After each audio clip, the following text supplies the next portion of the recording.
This tape is generating intense interest. In just 48 hours, it's become the single most talked about story of the entire 2016 election on Facebook, with millions and millions of people discussing it on the social network. As we said a moment ago, we do want to bring in questions from voters around the country via social media, and our first stays on this topic.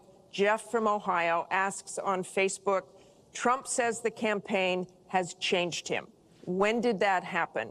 So, Mr. Trump, let me add to that. When you walked off that bus at age 59, were you a different man, or did that behavior continue until just recently?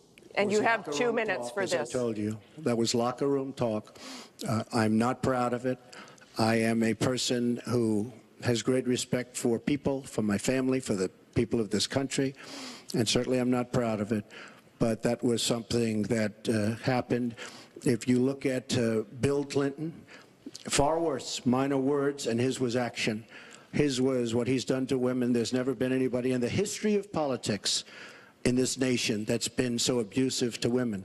So you can say any way you want to say it, but Bill Clinton was abusive to women. Hillary Clinton attacked those same women and attacked them viciously. 4 of them here tonight.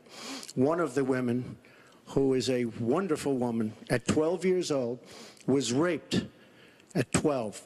Her client, she represented, got him off, and she's seen laughing on 2 separate occasions, laughing at the girl who was raped. Kathy Shelton, that young woman, is here with us tonight. So don't tell me about words. I apologize for those words.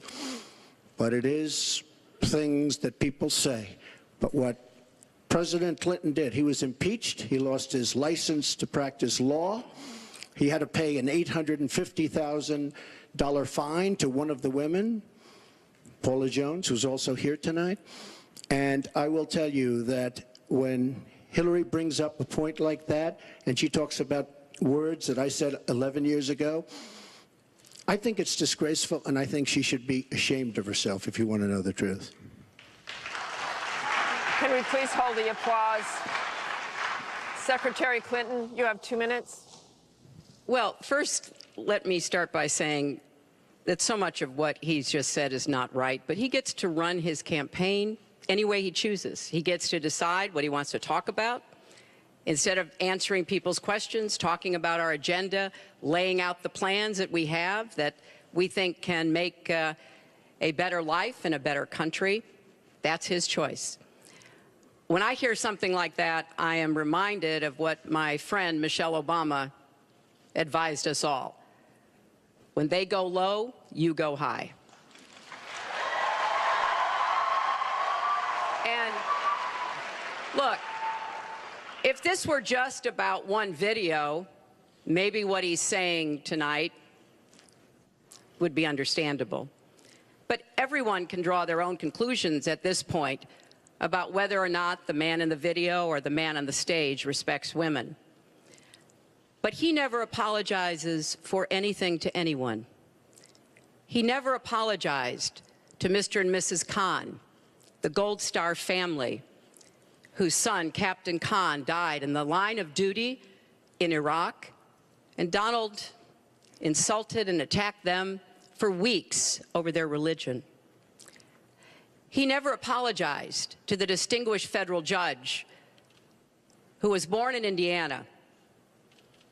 But Donald said he couldn't be trusted to be a judge because his parents were, quote, Mexican. He never apologized to the reporter that he mimicked and mocked on national television, and our children were watching.